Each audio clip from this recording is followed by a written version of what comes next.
And I want to say something else. One of the things that I learned from whistleblowers from the cabal itself is that they have to work within something they call the rules. And this is very, very important. So I really want to make sure that this gets into the film. The rules are a body of spiritual principles that they must follow in order to be allowed to exist. Now, what do I mean by allowed to exist?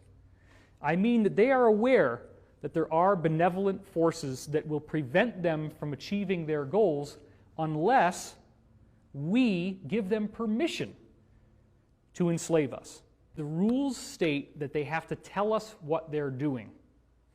Therefore, if we allow it to happen, we have consented to tyranny, we have consented to enslavement. Now, if you get into the secret history of the cabal, what they consider to be spiritual beings that were useful to them, but what we would consider to be demonic or evil beings.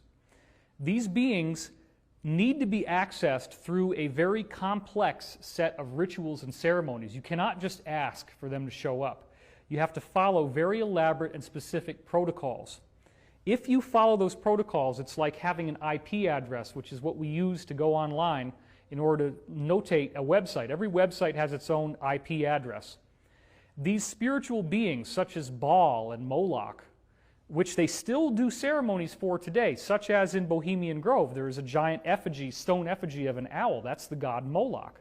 The god Moloch goes all the way back to Rome and Carthage, in which they were offering child sacrifices to this god in exchange for power.